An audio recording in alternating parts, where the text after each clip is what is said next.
Web3 is all about engaging your community as early as possible.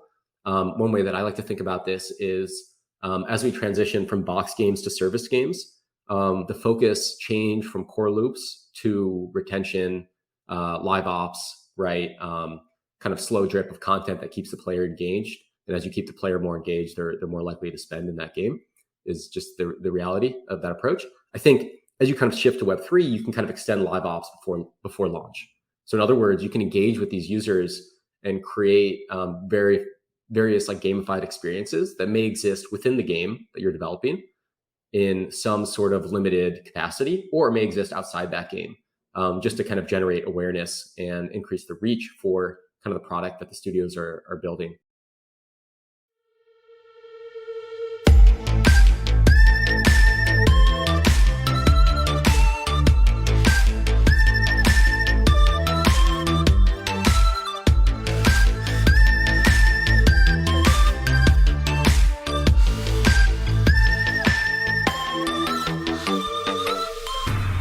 Welcome to the TreasureDAO podcast.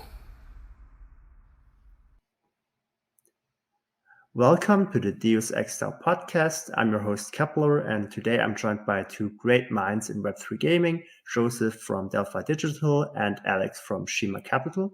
And together we'll be talking about TreasureDAO, which Joseph just published a report on. GM guys, and maybe you can give a short intro of yourself first and also share how you got into the Treasure ecosystem. Sure, GE. Yeah, so I'm Joseph, otherwise known as Jackal on Twitter. And I've always been aware of Treasure, but it was only until sort of semi-recently where there was a lot of buzz going around, and it kind of re-sparked my interest in the project. And then obviously I did a real deep dive and came out of the whole process kind of appreciating the project and the team that much more. And now sort of just really bullish on where they're at right now and where they're going. Yeah, I can hop in next. Thanks, Jackal, and thanks for having us, Kepler. Yeah, what's up, everybody? My name's Alex, head of gaming at Shima Capital, and in terms of Treasure, I've actually been tracking these guys for a minute here. Originally was pretty deep in the loot ecosystem and was kind of trying to track what other derivatives or kind of ecosystem projects were kind of building off of that core primitive. And basically was kind of tracking Treasure when they were intimately connected with kind of A-Gold and the loot NFTs, and has been unbelievable to kind of track the growth of the community over there in kind of building out the full stack of not only games, but also infrastructure on Arbitrum as kind of the go-to gaming kind of protocol over there. But don't want to get ahead of myself. Excited to chat with you guys today. Yeah, cool. Thanks for the interest, guys. And I think for the first part, maybe Joseph, you could give a brief summary of the report you wrote, because I think it's a great overview also for our listeners to get up to date with what Treasure is building. Sure.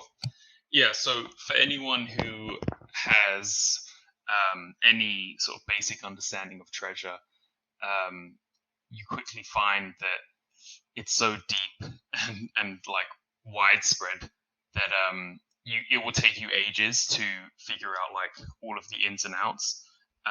And the idea behind the report was essentially to go over a high level overview of where the project's origin story, how they then transitioned into the DAO, as well as this idea of a decentralized Nintendo, and then sort of speculate on some of the more promising branches that they're currently building out, and where that could potentially develop into the future. I don't know if you want me to go into more detail on the depths, but I guess we can kind of start with the origins. And I'd love to hear a bit from Alex as how he, on a personal level, got involved. at least on my side, before you answer that, Kepler, I think I initially got into it when I was kind of just tracking what I thought Web3 would kind of add to games. Coming at this from just the seat of just a diehard gamer who is constantly looking for new and fresh experiences in games, and I felt like Loot was kind of onto something, a bit of a flash in the pan, obviously, but onto something from the composability of providing some form of state that can exist on chain and then be accessed across a variety of different virtual worlds, which may exist at the ecosystem level, such as Treasure, or may exist on a game by game basis, such as a game like the Beacon within the Treasure, or a game, outside of that specific ecosystem. But originally was kind of tracking Treasure, which it seemed like was a little bit more closely connected with kind of the Loot community, and then over time grew into kind of its own beast.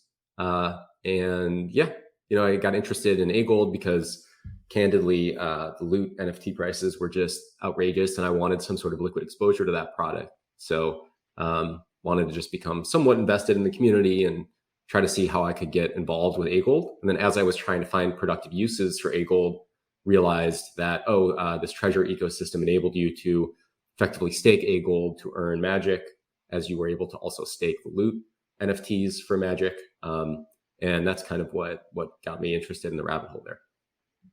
Yeah. And to just add a little bit of color for anyone listening who doesn't know, like where this all began and what we're talking about when we're mentioning Loot. I think it's essentially like this really random project that came out of nowhere, created by, his name eludes me, but the creator of Vine, and it was essentially, they're these black cards which have a number of different skills on it. The idea being that they followed this bottom up philosophy, where loot bags or these loot cards are kind of like almost like a blank canvas for which the community can then build upon and create these universes, create these games, limited only by their imagination, or at least that's the idea behind it.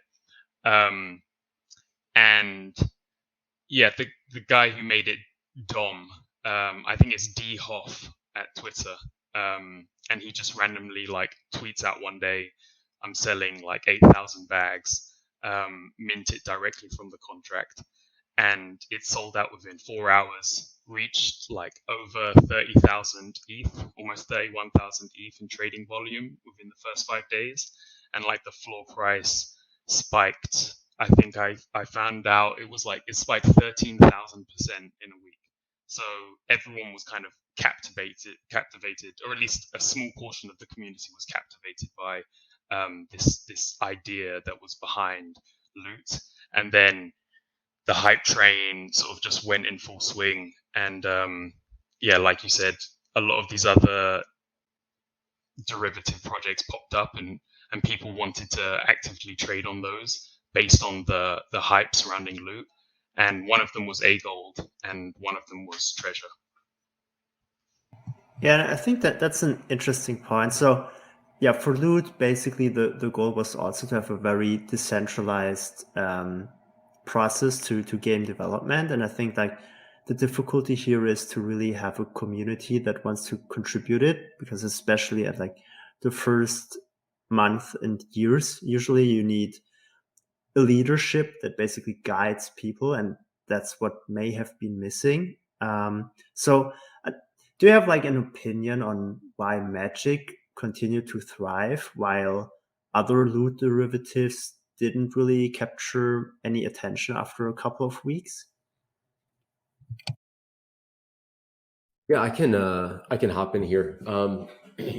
In my opinion, I think it's in order to understand the progress or success, if you want to call it, of Magic and the Treasure ecosystem, you have to understand, as kind of Jackal was explaining, the background behind Loot. So if you think about the background of Loot, the idea was that you have this kind of fundamental building block that can be, again, as I mentioned, leveraged across a variety of different kind of games, different ecosystems, etc. So what does this mean? This meant that the idea behind Loot was you kind of craft certain assets that then can be leveraged, which in this case, it's metadata essentially, where every kind of Loot NFT was essentially, maybe the itemization for a Skyrim character or an Elder Scrolls character, where you have maybe a hat, you have gloves, you have a weapon, armor, etc., all of varying rarity.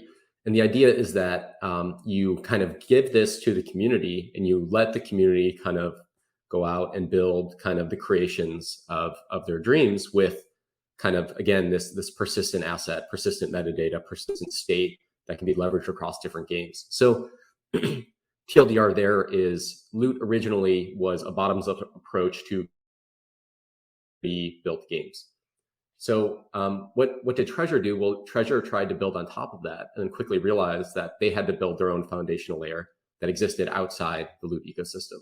So what I think Treasure did is they kind of embraced the community bottoms-up approach of Loot, and then basically went out and built some of the infrastructure to support that type of game development. In contrast to Loot, which was a little bit more, as I mentioned, flash in the pan, more of an idea conceived by Dom, where he kind of put this idea out in the world just to see what people would do with it.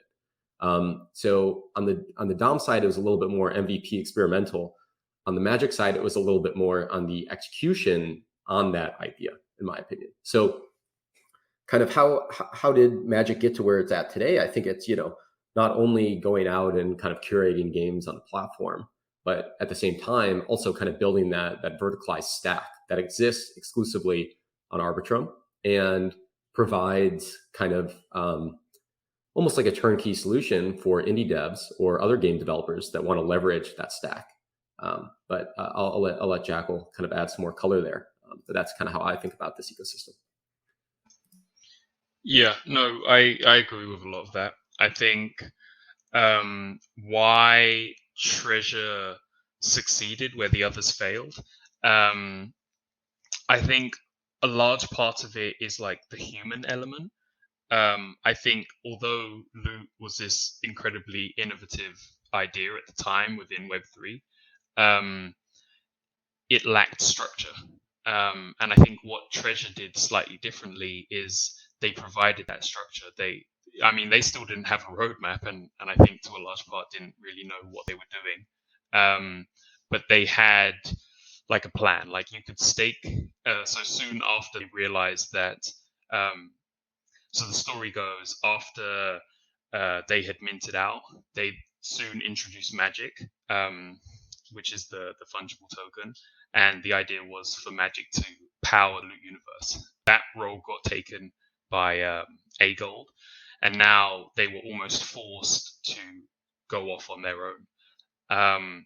And I think it was soon after that they'd kind of discussed internally and decided to move away from Loot, that they introduced Magic farming, which, if I remember correctly, was like a 3 to 4 week process where like a significant amount of the total supply of Magic was minted out by the community.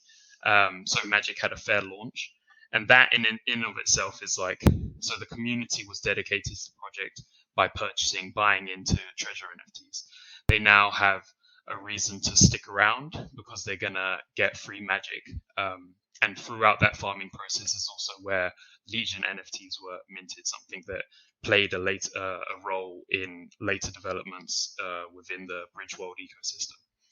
So now you have community that is financially and emotionally invested in this project, and you also have direction. So like soon after the farming period was over, they moved over to Arbitrum, and then once they were there in Arbitrum, they quickly realized like some of the pitfalls or some of the areas that were lacking, because they were very early to this ecosystem. So then they built out the Treasure marketplace, which was the first NFT marketplace and viewer that supported all different types of token standards. And I guess what I'm getting at is, although they didn't have a roadmap, it was one development after the other. They continued to keep building and keeping the community engaged. And they were also like financially incentivized to stay on board. And then as new developments came, once the Treasure Marketplace was there, they minted out the Legion NFTs, as well as Smallverse became a thing. So it's like just constantly new things to keep the community engaged. And then I think because the community had sort of helped bootstrap the Magic economy, they were highly invested in the future success of the ecosystem. Got it. So it's like getting the attention and keeping it by just constantly shipping new things, and then also, I guess, making the right pivots as well. So maybe we could talk about that actually, like their current model of the decentralized Nintendo. I mean, in my opinion, it's like very close to like a publisher model in like Web 2. Do you feel the same way? And yeah, how would you compare it to the more traditional publisher model? Yeah, so fast forward, like 8 months, something like that. And the team has already shipped multiple products, including Trove, Magic Swap, Bridge World, Smallverse, and a number of other sort of third-party titles were being built, like Battlefly, which also opted to integrate the Magic token and some of the NFTs within the ecosystem within their own game. So you have the beginnings of an ecosystem, an interoperable ecosystem. And then, the idea of Nintendo as the decentralized Nintendo came about. And I think what's interesting about this approach is how they are able to almost control and direct attention within the ecosystem, as well as the influence the DAO has on this publisher model. And then also how Bridge World and the Magic economy works, and how that ties into this publisher model. I think those are kind of the key differences, as opposed to like a traditional publisher play. And then, in terms of the actual like revenue generating business model, there are also some differences there. So as far as I'm aware, there hasn't been any confirmation that Treasure will be taking like a revenue split, or following some of the more traditional business practices used by like traditional publishers. So I think that's something that, we can touch on a bit later, but, it's something that the team's going to have to start thinking about soon, as like how they sustainably monetize the platform. But yeah, those are my opinions. Yeah, I think just to piggyback off of that, I think those are all great points. So I'll try to keep it pretty short. I've been looking at kind of this decentralized Web3 kind of native publisher, whatever you want to call it, for a fair amount of time. And I think, at least for me, some of the key kind of highlights of that approach is it kind of helps you with kind of deep player liquidity. So in other words, if you look at kind of these big kind of Web 2 publishers, right? Anytime Bethesda puts out a single player game, right? The people behind, the Elder Scrolls series, behind, Doom, a couple of others, you kind of get this kind of validation of the quality of that product, or the quality of the experience, or the type of experience. So, hey, anytime kind of Bethesda puts out a game, generally what flavor that will kind of take on. In other words, when you kind of transpose this to kind of more multiplayer games, right? Anytime Activision Blizzard puts out a game, or anytime, Riot puts out a game, you kind of have this benchmark of, hey, not only is the quality going to be good, but it's also going to attract a certain amount of players. And when you have a deep player base, that kind of enhances the experience, specifically in PvP games, because then you have more players of varying skill. And then it makes it easier to matchmake within, each of those those ranges of varying player skills, which ultimately affects the end experience. So in other words, if I'm a noob and I play Call of Duty, it's beneficial to me that Activision Blizzard has a deep player base such that I can get matched up against other noobs. So that way I have a pleasant experience, and vice versa for people kind of up and down that spectrum. Secondly, I think something that's very interesting about kind of these decentralized publishers is you have a unifying ecosystem token, which not only provides value retention, but also it enables you to have a fungible token that provides value in a way that is somewhat kind of reflective or somewhat mirrors the ways in which existing publishers have kind of developed these walled gardens around their ecosystems. So in other words, if you have a fungible token, there's a variety of different use cases you can leverage at the level of a single game. So in other words, you can have a premium currency, you can have off-chain currencies, you can have like these gas types of transactional currencies, but that doesn't exist at the metagame. And once you have this metagame that exists at the publisher level that sits one layer up above each of these individual games, it effectively enables the publisher to act a little bit more similarly than they're familiar with from the Web 2 days. So in other words, you can kind of retain value within each of those different games beneath the umbrella that is the publisher. So I think ecosystem tokens are something that are very interesting, and excited to kind of track both Magic and Ronin in the year to come.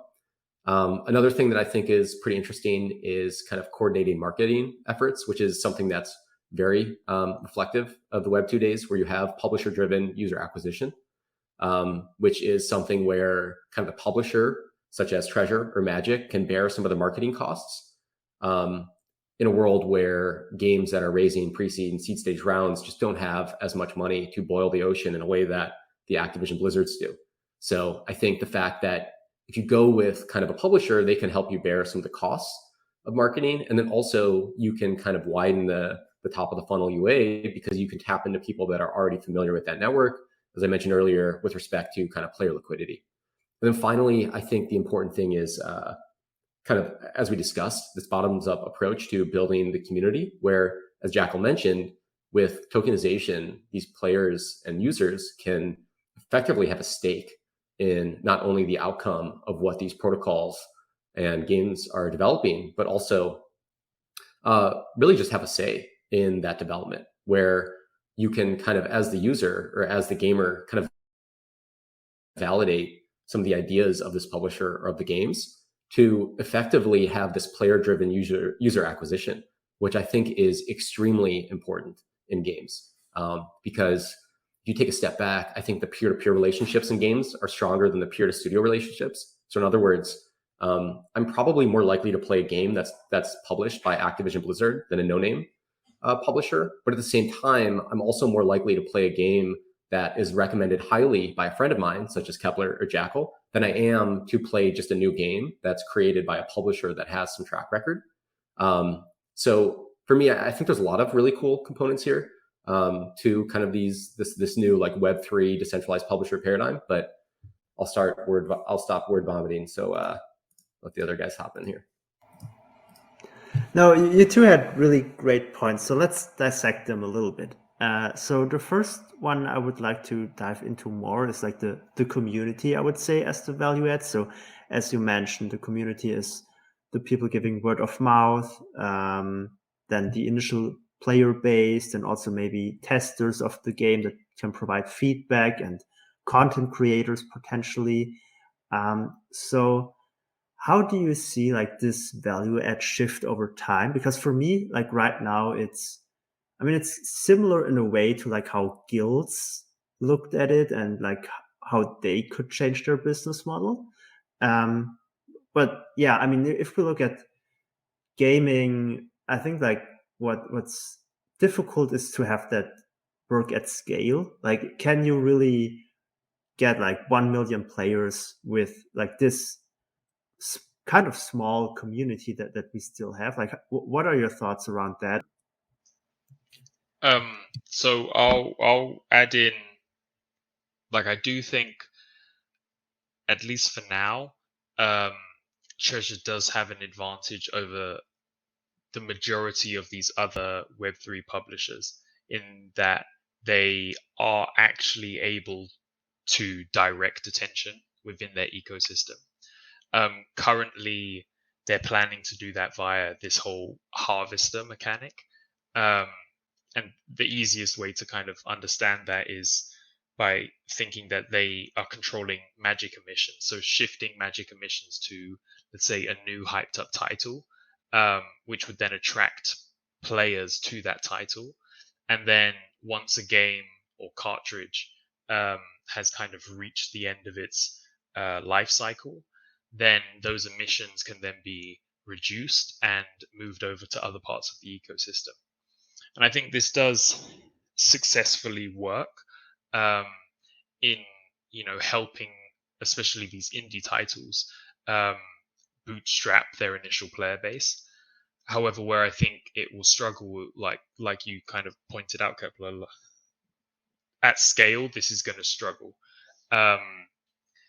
Right now, the Treasure ecosystem has just over 90,000 unique wallets. And we have no idea how many of those are bots. And that's across 12 different gaming cartridges. And I think that although within a Web3 context, that's quite impressive, in reality, like compared to the traditional gaming industry, it's nothing. And 90,000 players, even if that was with one game, the matchmaking capabilities are that's worldwide, so the matchmaking capabilities and stuff like that are significantly restricted. So I think a big challenge for the ecosystem moving forwards will be, how can they incentivize this movement of attention without just promising magic emissions? Because I also then think they may run into issues with, it's just I don't know, money chasers, as opposed to, well, this is a cool game launching on Treasure, I want to try it out. But I'd be curious to hear Alex's take and see if he agrees or not. Yeah. Kepler, do you mind quickly rephrasing the question? Is the question, hey, understand the value of community, but how do you really engage the MAUs that we're seeing across some of the more forever titles, leveraging a system like Treasure or a protocol like Treasure? Yeah, exactly. And maybe also more for the publisher model, maybe at this point, the marketing aspect is the most important. But what we're also seeing, Treasure partnering with MoonPay and MetaFab, maybe these become more important later on. So yeah, just as how you think about that, if community will stay the number one thing that Treasure can provide to indie titles, or if it's something else. Yeah. For me, I think it's important to kind of separate the different types of games that we're seeing in Web3. So, there's a broad spectrum, but you've got the fully on-chain games, which are a little bit more crypto native. I think the MAUs there will be relatively small, but generally you're kind of approaching a very specific type of user that's relatively high, high spend or high RPD, revenue per download. In contrast, you have the games where they're maybe kind of attacking the mobile market, where they're leveraging some kind of Web3 rails on the back end to create maybe some form of Web3 monetization that exists one level up above the free-to-play kind of loops within those games.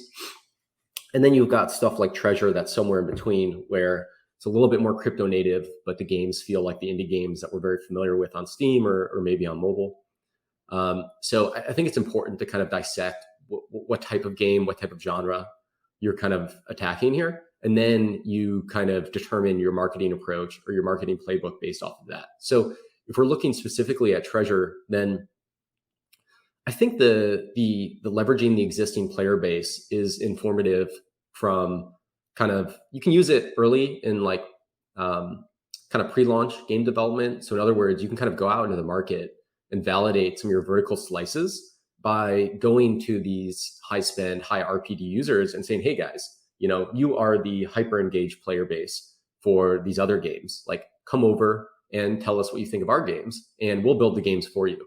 And I think now with tokenization, you can give players greater incentives pre-launch of these games, which ultimately means that they are more likely to give you valuable feedback than in a world where, in Web2 gaming, you might be able to pre-order a game and maybe you get some sort of digital asset for pre-ordering, where you're kind of paying for this boxed game before the game's launched, or maybe it's a free-to-play game and you registered early. And because you pre-registered early, that helped the studio get some sort of hit some sort of KPIs that help them in fundraising, yada, yada, yada. So in other words, I think kind of previously we existed in this world where you were able to use products for free at the expense of basically selling your data.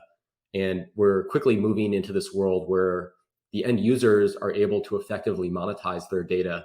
And I think this is something that hasn't quite hit scale yet, but we're seeing it kind of come to fruition in the gaming industry, where people are basically selling their feedback in exchange for some sort of stake in these games pre-launch. So in other words, you might get a whitelist for an NFT launch or an NFT mint. You might be able to get some sort of off-chain currencies that will be redeemed in the future for the on-chain currencies, et cetera, et cetera. But long story short, I think Web3 is all about engaging your community as early as possible. One way that I like to think about this is as we transition from box games to service games, the focus changed from core loops to retention, live ops, right? Kind of slow drip of content that keeps the player engaged. And as you keep the player more engaged, they're more likely to spend in that game, is just the reality of that approach. I think as you kind of shift to Web3, you can kind of extend live ops before launch.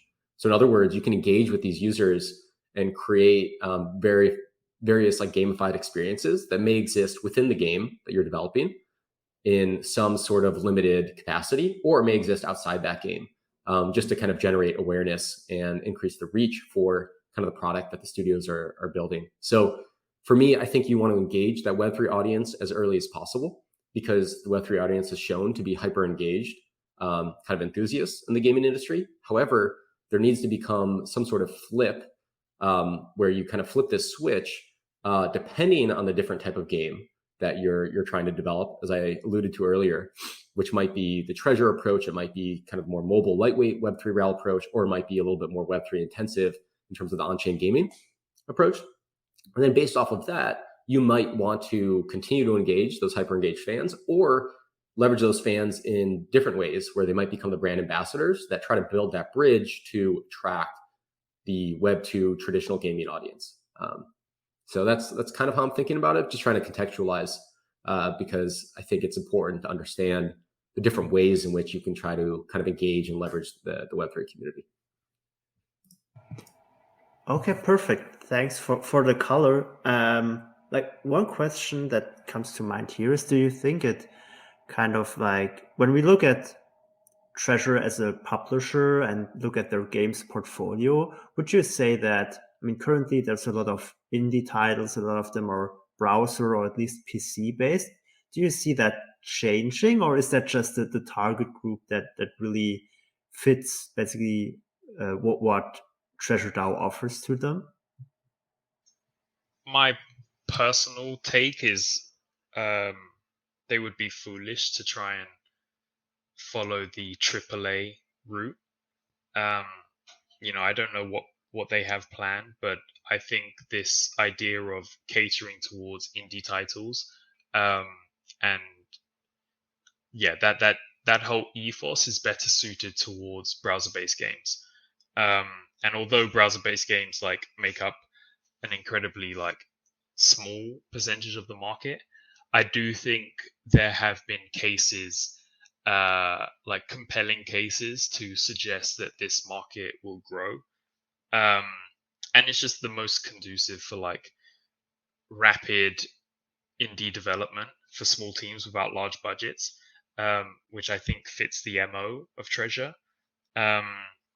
And if they were to try and like edge into other markets, I think I would be okay with, seeing a number of mobile titles launch within Treasure. But I would be a little concerned if I started hearing, AAA title this, AAA title that. But yeah, that's just my personal take. Yeah, I would definitely agree with Jackal's take there. I think it's important to understand the type of community that's already actively engaged, and I think today, kind of the games that exist within Treasure are they're a little bit more lightweight in terms of kind of the depth. So from that respect, usually the gamers that play those types of games are willing to download more titles and a little bit more willing to test out new titles. Ideally, they're titles that leverage kind of gameplay loops that they're already intimately familiar with, which I think is kind of what we're seeing in the Treasure ecosystem. But yeah, I agree. I think it's a little bit more of kind of the mobile gamer archetype that we're seeing with respect to the games that are being published by Treasure. But Treasure looked very different, 2 years ago. So hats off to how resilient that team has been, and we'll see where they are in the next 2 years. For sure. I do think that puts forth like an interesting question of where exactly does Treasure fit. Just thinking about it now, like you wouldn't, based on this conversation, we wouldn't compare them to, let's say, Gala Games, for example, who are trying to pursue sort of, let's call them higher quality titles. But then you also wouldn't compare them to a platform like NFT Arcade, for example, which or Internet Game, who are like purely focused on extremely simple, sort of hyper casual or mid-core titles. So yeah, it's an interesting sort of thing to think about as where exactly do they fit in, and whether the target market that they're going after is large enough to sustain the business. Yeah, like this mix between very financialized on-chain games and then more like Web2 mobile games with an NFT component and where they fit in. That's interesting. I think like one publisher that comes to mind for me is Devolver Digital, that also have a lot of indie titles. So that may be like the Web2 equivalent. But yeah, we have to see. I think like one thing I want to dive in more as well that Joseph mentioned is the value capture. So like the traditional publisher model is more that they give you money and distribution platforms and all that kind of help, and then they take a revenue share. And Treasure doesn't really do that, at least for now. So Treasure more monetizes through like marketplace fees and swap fees on like Magic Swap. So it's more of an indirect way of monetizing. Like, what are your thoughts around that? And do you see like other potential revenue streams there as well? Yeah, I think up until now, Magic Swap has been maybe a little underwhelming.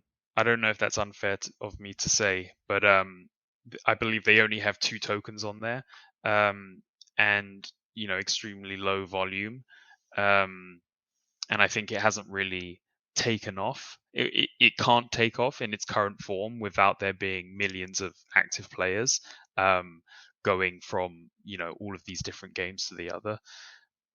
However, I think with the proposed Magic Swap V2, there are some really exciting mechanics that can be used within or implemented within some of these titles, such as like NPC marketplaces, instant liquidity, the ability to pool NFTs along with fungible tokens. And I think if done right, because to some extent, if they're not developing their own in-house titles, then they may struggle to convince third-party developers to kind of take the risk of implementing these like very nascent mechanics and systems. But if that takes off, then I think the fees generated from Magic Swap will become more meaningful.